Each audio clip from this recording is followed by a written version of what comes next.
Hallelujah. मेरी तरफ से मेरे सभी मसीह भाइयों को जय मसीह की। मैं आशा करता हूँ कि आप सभी परमेश्वर के अनुग्रह और उनकी बड़ी दया से अच्छे होंगे। बहन भाइयों, आज हम सभी बाइबल वचन से जानेंगे गुड लाइफ अर्थात अच्छा जीवन की अच्छा जीवन के बारे में बाइबल क्या कहती है, जानेंगे हम आज के परमेश्वर के वचन में से।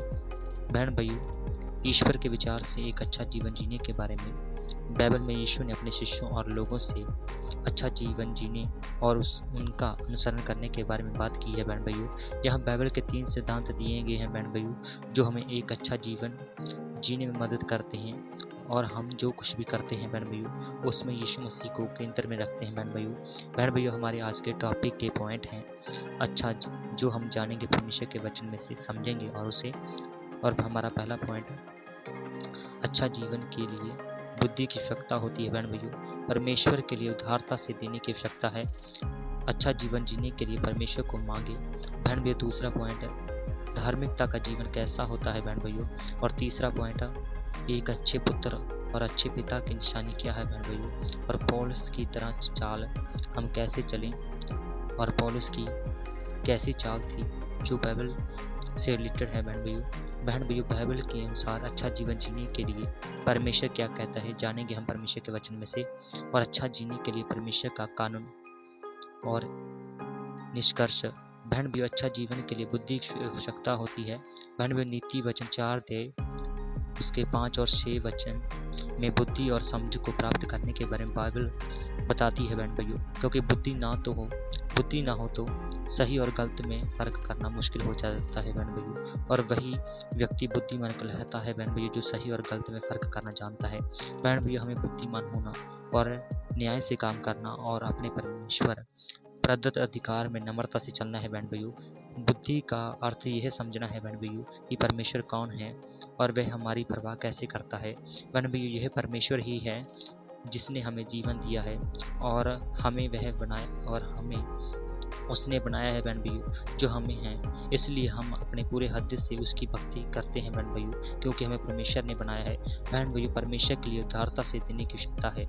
बहन भाइयों, प्रभु हर से दान देने वाले से प्रेम रखता है बहन भाइयों, और एक बात देने के लिए भी कोई दबाव नहीं होना चाहिए। बहन भाइयों, पौलुस कहता है और वह हमें उदारता से जीने के लिए प्रोत्साहित करता है। इसमें हमारे पास जो कुछ है बहन भाइयों, उसे गरीब, दुखी और प्रभु के दास, सेवक तथा पास्टरों को भी प्रभु के कामों को आगे बढ़ाने के लिए उदारता से देने की आवश्यकता है बहन भाइयों। साथ ही दूसरों को परमेश्वर के प्रेम को दिखाने में उदार होना शामिल है। बहन भाइयों, स्वयं को देना या अर्पण करना एक प्रकार की आराधना है बहन भाइयों, जो पापों को छुड़ाना सिखाती है बहन भाइयों, क्योंकि यदि कोई प्रभु के चरणों में समर्पित जीवन जीता है बहन भाइयों, तो वह कदापि पापों के कर्मों को करना नहीं चाहेगा बहन भाइयों। इसलिए यदि आप अच्छा जीवन जीना चाहते हैं तो अपना तन मन को पाप के कर्म के लिए उपयोग ना होने दे बहन भाइयों, क्योंकि परमेश्वर को सबसे ज़्यादा घृणा पाप से ही होती है बहन भाइयों। अच्छा जीवन जीने के लिए परमेश्वर को मांगे। बहन भाइयों, दुनिया में भिन्न जाति, धर्म, वर्ग और अमीर तथा गरीब तबके के लोग रहते हैं बहन भाइयों। सबका कर्म भी अलग अलग प्रकार का होता है बहन भाइयों, पर बाइबल हमें अच्छा जीवन जीने के लिए सिखाती है बहन भाइयों, क्योंकि बाइबल के अनुसार लोगों को प्रभु यीशु की शिक्षा का उदाहरण को अनुसरण करने की आवश्यकता है बहन भाइयों, जैसे कि मत्ती 7 उसका 7 वचन और लूका 11 उसका 9 वचन के उपदेश में प्रभु यीशु अपने अनुयायियों से प्रार्थना करने के लिए कहते हैं बहन भाइयों कि मांगो तो तुम्हें दिया जाएगा, ढूंढो और तुम पाओगे, खटकाओ और तुम्हारे लिए द्वार खोला जाएगा। बहन भाइयों, क्योंकि परमेश्वर जानते हैं कि लोगों की क्या क्या आवश्यकताएं होती है। बहन भाइयों, परमेश्वर कभी नहीं चाहते कि लोग गलत रास्ते को अपनाकर अपने जीवन निर्वाह करें। बहन भाइयों, जैसे एक पुत्र अपने संसारिक पिता से मांगता है बहन भाइयों, वैसे ही हमें भी अच्छे कर्म और अच्छा जीवन जीते हुए परमेश्वर को मांगते रहना चाहिए बहन भाइयों। अत्यंत महत्वपूर्ण की बात यह है बहन भाइयों कि हम मनुष्य लालच और अभिलाषों के वश में रहकर जीवन जीते हैं बहन भाइयों। याकूब 4:3 वचन के अनुसार हम लोग भोग विलास के लिए मांगते हैं बहन भाइयों, इसलिए मांगने पर भी हमें नहीं मिलता बहन भाइयों, क्योंकि किसी के पास यदि कुछ है भी तो उसके लिए कम है जैसा लगता है बहन भाइयों। मैं तो यह कहता हूँ बहन भाइयों कि लोगों को संसार की सारी दौलत भी दी जाए बहन भैया, तो भी उनके लिए वह कम प्रतीत होगी बहन भैया। बहन भैया, पर लोगों को पहला राजा 3 अध्याय उसके 5 वचन से लेकर उसके 14 वचन के अनुसार सुलेमान की तरह परमेश्वर के कामों के लिए बुद्धि और विवेक जान मांगना चाहिए बहन भैया। वो कभी भी खत्म नहीं होती है बहन भैया। हमें अच्छा जीवन जीने के लिए जान के महत्व को कम नहीं समझना चाहिए बहन भैया। यह हमारे लिए परमेश्वर का उपहार है बहन भैया, और उसके साथ हमारे संबंध का एक हिस्सा है बहन भैया। फिर भी जान केवल एक उपकरण है बहन भैया। यह हमें यीशु का अनुसरण करने में तभी मदद करता है बहन भैया, जब हम सच्चाई और ईमानदारी के साथ चाल चलने लगे हैं बहन भैया। पर हम मनुष्य अपने पेट के लिए परमेश्वर के द्वारा खटखटाते हैं बहन भैया। परंतु बाइबल के अनुसार अच्छा जीवन जीने के लिए लोगों को परमेश्वर की मर्जी से मांगने की आवश्यकता है बहन भैया, क्योंकि जब तक देने वाले की मर्जी ना हो तो मांगने वाले मांगने के सिवाय और कुछ भी नहीं कर सकता बहन भैया। इसलिए बुद्धिमान बनकर देने परमेश्वर की इच्छा और योजना के अनुसार मांगना चाहिए बहन भैया, क्योंकि यदि कोई बुद्धिमानी से मांगता है बहन भैया तो बाइबल के अनुसार अच्छा जीवन जीने में कोई समस्या नहीं होगी बहन भैया। धार्मिकता का जीवन कैसा होता है बहन भैया? देखिए, धार्मिकता के बिना अच्छा जीवन जीना असंभव है बहन भैया।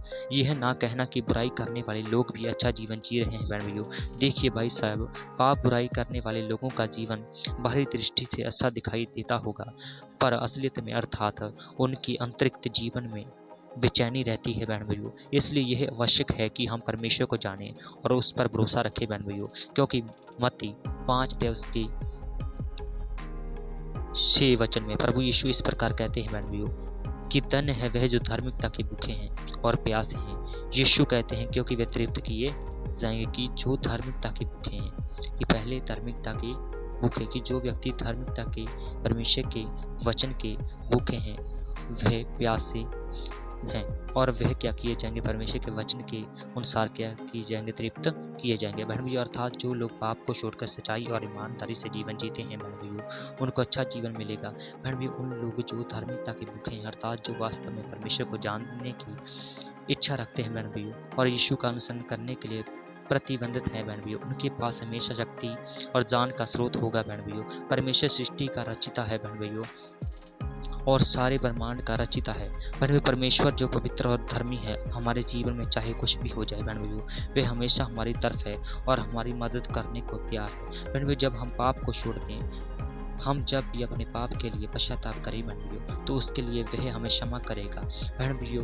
आवश्यकता है हमें अपने जीवन में पश्चाताप करने की और अपने पाप से फिरने की बहन। पर हमें संपूर्ण मन से पश्चाताप करते हुए उसकी ओर मुड़ने की आवश्यकता है बहन भैया, तब वह भी हमें शुद्ध करने में विश्वास योग्य है बहन भैया। एक अच्छे पुत्र और अच्छा पिता की निशानी बहन भैया, एक अच्छे पुत्र की निशानी यह है कि वह अपने पिता की मार्गदर्शन में अपने जीवन गुजारे बहन भैया, क्योंकि यदि कोई पुत्र अच्छा जीवन जीता है तो उसका मुख्य कारण पिता की आज्ञाओं और निर्देशों को मानने की वजह से यह संभव हो सकता है बहन भैया। बाइबल में प्रभु यीशु भी अक्सर अपने पिता को अच्छा कहते हैं। वह खुद भी कहते हैं कि अच्छा चरवाहा मैं हूँ, जिसका वर्णन हमें यूहन्ना 10 अध्याय उसके 11 वचन में मिलता है, और यूहन्ना 15 अध्याय उसके 14 वचन में भी यह कहते हैं कि जो मैं आज्ञा देता हूँ यदि उसे करो तो तुम मेरे मित्र हो बहन भैया। अर्थात मनुष्य का जीवन रेल लाइन की पटरी की तरह होता है बहन भैया। जब तक मनुष्य परमेश्वर के निर्देश और आज्ञाओं को मानकर चलता है बहन भैया, तब तक उसका जीवन पटरी में रहता है बहन भैया। परंतु ज्यों ही मनुष्य आज्ञा ना मानकर पाप गुनाहों के रास्ते चलने लगता है बहन भैया, त्यों ही वह परमेश्वर के पुत्र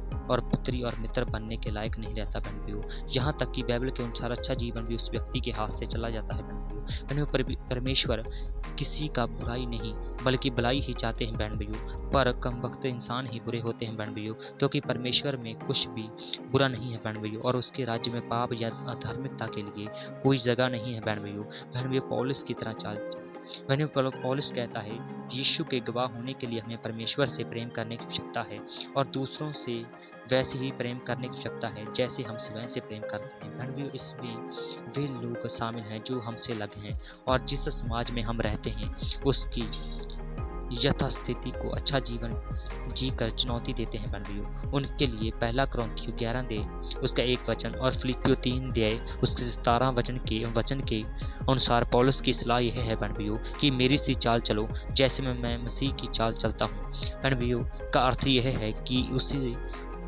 हमें उसी प्रकार के लोग बनना है बहन भाइयों, जैसे यीशु थे बहन भाइयों। बहन भाइयों, जो मनुष्य के रूप में होते हुए भी इस संसार की रीति पर नहीं चलते थे, बहन भाइयों यीशु के अनुयायी और उनके लोग होने के नाते हमें उसी प्रकार की चाल चलने के लिए हमें बुलाया गया है बहन भाइयों, जिसके लिए परमेश्वर हमें बुलाता है। बहन भाइयों, परमेश्वर ने हमें पुराने मार्ग से निकाल कर अच्छा जीवन जीने के लिए प्रभु यीशु के नए मार्ग में बुलाए बहन भैया। हम अपने पिछले पापों से शुद्ध हो चुके हैं बहन भैया, और हम जीवन में एक नए तरीके में हैं बहन भैया, एक नए जिंदगी के मिशन में है बहन भैया। हमें क्षमा किया गया है बहन भैया, और यीशु हमें आनंद और शांति का जीवन जीने की स्वतंत्रता देता है बहन भैया। यीशु को अपना हृदय देने के संदर्भ में इस बुलाहट के बारे में सोचना मददगार है बहन भैया। ऐसा करने के लिए हमें पहले अपने हृदय और अपने पाप को देखना चाहिए बहन भैया। हम यीशु का अनुसरण नहीं कर सकते बहन भैया जब तक हम पाप को नहीं छोड़ देते बहन भैया, क्योंकि प्रभु ने हमें अपनी अनुसरण करने के लिए हमें बुलाया है बहन भैया। यदि हम यह नहीं समझते बहन भैया कि हम कहाँ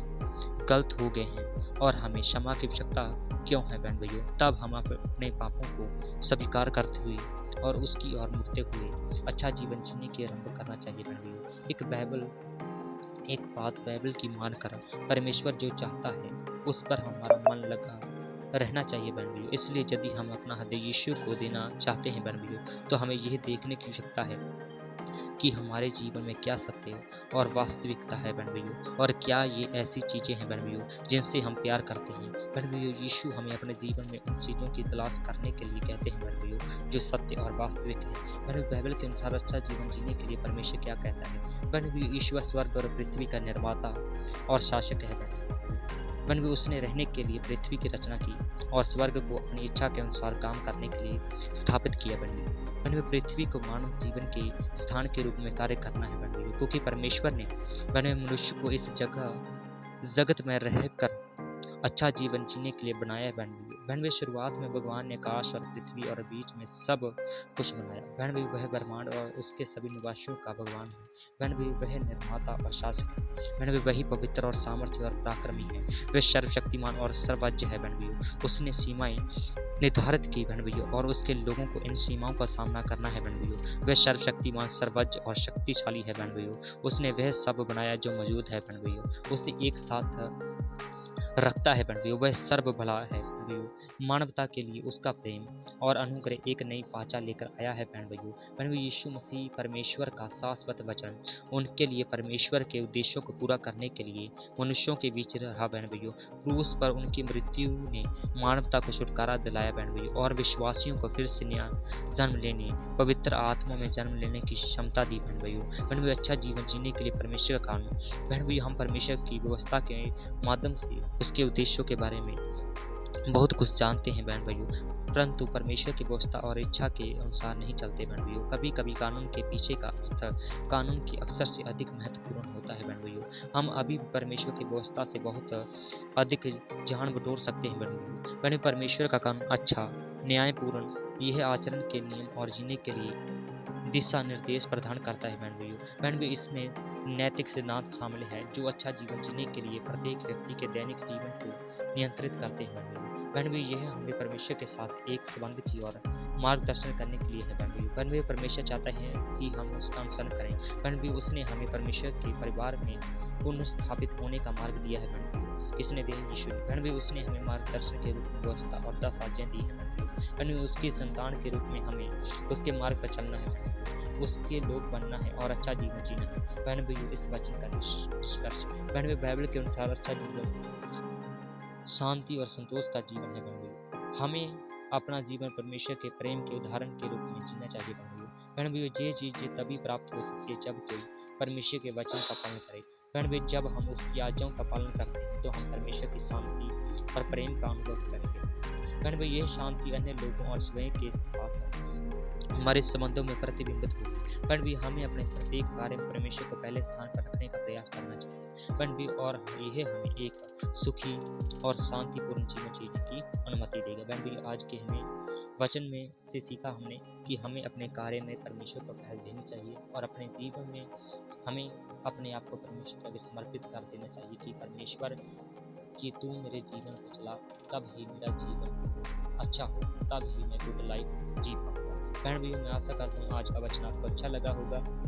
और आपने इस वचन से बहुत कुछ सीखा होगा। परमेश्वर इस वचन के परिजन से आपको और आपके परिवार को आशीष दे। सभी को मेरी तरफ से जय मसीह की। Jesus God bless you.